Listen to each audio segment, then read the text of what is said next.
Ah, my name is Vaughan. I'm a Revolutionary War reenactor for about the last 5 years. I mainly reenact two units, the 14th Regiment, Colonel Glover's Marbleheaders, and the 1st Rhode Island Regiment of Foot. When I'm doing Colonel Glover's Marbleheaders, the unit that helped Washington get across water, it's very fascinating because after the Battle of Long Island, and Washington was backed up on the East River, before the British could come and capture him, some of the men of Washington's army went up Manhattan Island and confiscated all the boats they could, brought him back to where he was hemmed up against the East River, about where the Manhattan Bridge is now. And that night, they ferried Washington's army across the East River.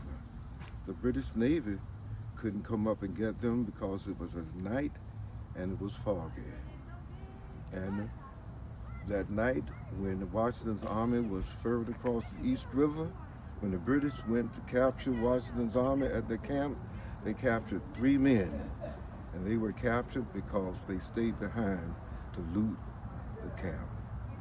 Then Washington's army went up out of Manhattan, crossed over into what is now the Bronx, and the British sailed up to about where the Throgs Neck Bridge is now, and they were getting off of the boats, and that's when the Marbleheaders saw them, got behind rock walls, and entertained the British at Pell's Point while Washington's army ran toward White Plains.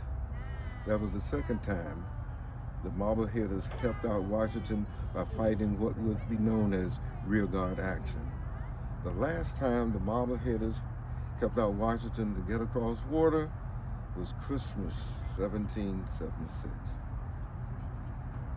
Washington was in Pennsylvania. They wanted to get to Trenton, New Jersey.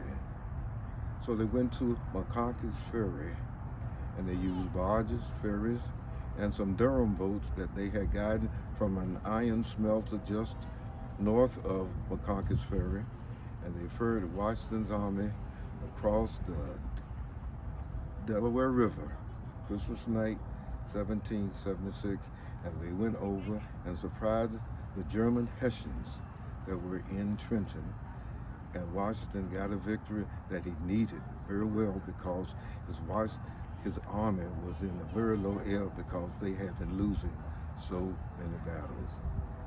Then after the actions in Princeton and Trenton, the Marbleheaders made it back to Massachusetts the best way they could.